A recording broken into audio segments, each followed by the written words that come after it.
My name is Kate Wilder. I've got a master's in criminal psychology. I'm an investigative journalist and hope to make a difference. Hey, we're here with Jessie Buckley to talk about Supermassive's brand new game in the Dark Pictures anthology, The Devil in Me.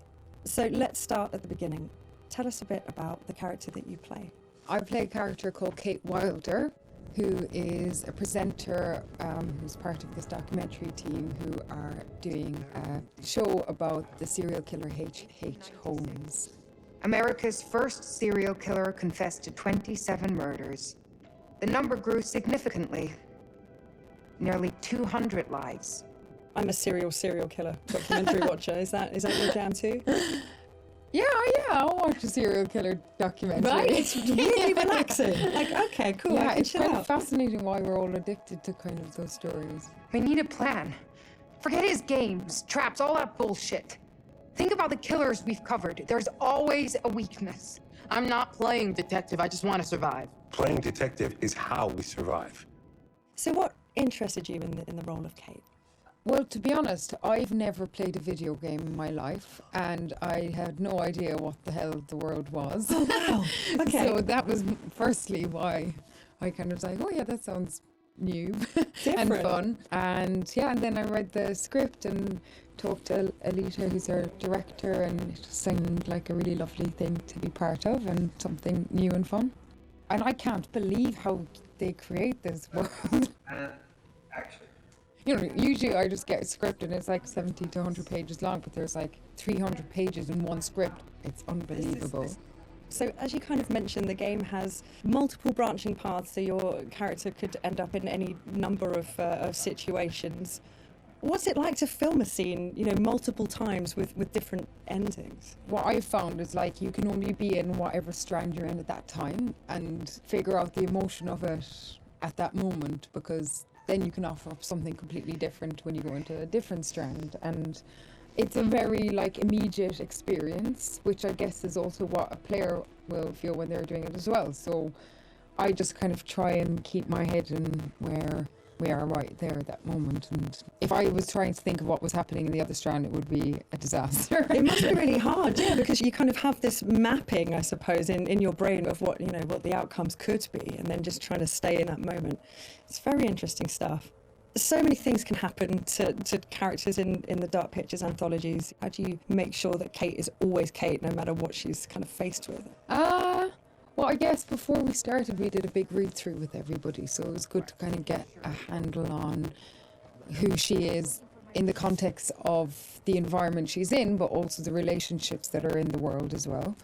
It just kind of reveals itself from the script, and I just kind of let her run free and see what That's so cool, happens to her. Yeah, I don't think anybody has continuity in themselves. I don't anyway. It must be very difficult. Yeah, really difficult. And that's it. I guess it's quite good fun to then go, okay, let's go with this and see where we end up. Well, I think also Kate lives on the knife edge of she has a genuine obsession and curiosity about serial killers. So there's part of her that's kind of running towards it and part of her that's running away from it, and all of them have come to be curious about H.H. Holmes, but also with that, you're kind of living a real life horror as you're going into this world.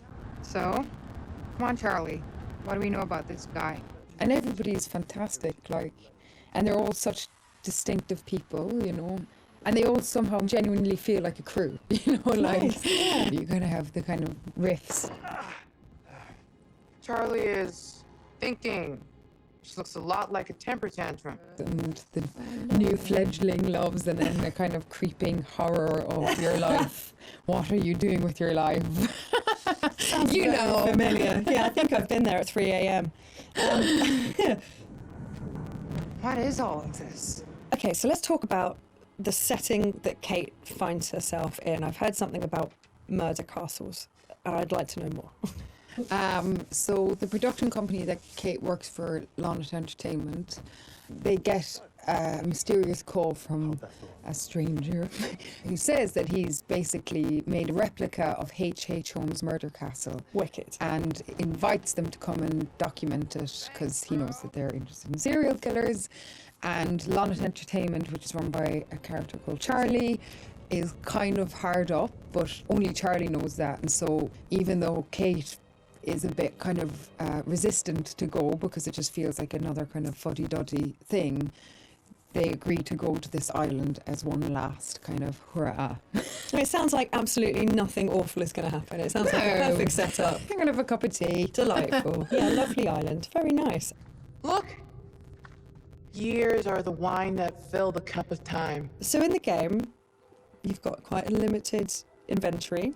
Which items would you take into the house if you could take anything? I'd probably take, like, I think, look, all these mad people are just in need of a hug.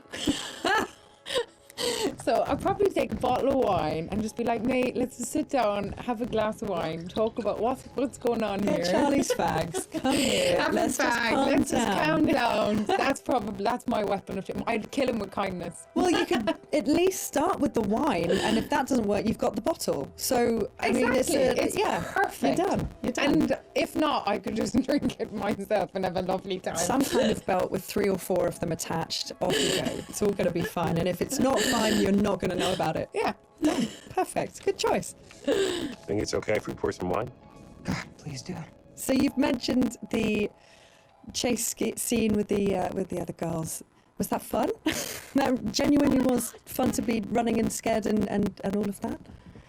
Yeah, Okay. it's always fun. I mean, I think everything's kind of fun. So, thank God it's not something that happens regularly in your real life. So when you get to be part of something where it's super heightened and surprising and otherworldly things can happen, and you've got these 2 excellent kind of birds beside you who are like fighting off the demons, and you're genuinely scared and you're kind of doing it together, it's it's brilliant. Move your ass! Go! I've been around mocap. I've seen mocap. It fascinates me. What was that like? And more so, what's it going to be like to see your face in a video game? To wear a mocap is like, I mean, you just feel like you've got a huge nose because you've got this cycling helmet on, but then it has a huge beak at the end where there's a camera. And sometimes when they're putting it on, you can see the other actors already kind of lined up, and it's very close. It's very scary. No! You're gonna kill me! But yeah, I think it'd be super interesting. I don't know, maybe I'll look a bit better. They'll doctor me off or something. Kate's just a better version of me. Yeah, it'd be really interesting. It's going to be very cool. As far as, let's say, traditional acting versus video game acting, what were the differences? Was there a huge kind of difference between the two? I'd say the main difference is just the speed at which you work when you're making a video game. You still have the same intention, and narratively it's the same kind of experience because you're creating characters together and you're creating a world together, and our wonderful director is like interacting with us as a film director would. And also you're on a stage where there's little square boxes and there isn't a costume, you know, that's something that's added later, and all that's being caught is the emotions on your face. It must be quite intense when it's just focusing on your face. That must be a real, like, I don't know, like intense yeah. experience. Although to be honest, like the scripts they're really good, and so I don't really try and think about that too much, whatever the situation. I think if I did think about it, it would be an awful disaster. Yeah, may change the situation entirely. You just kind of listen to everybody else that's there and get on with it. We need a plan. Forget his games, traps, all that bullshit. Think about the killers we've covered. There's always a weakness. Are you suggesting we invite him to tea and I'm psychoanalyze? suggesting we use our heads. We play his games, we'll lose. It's our best shot.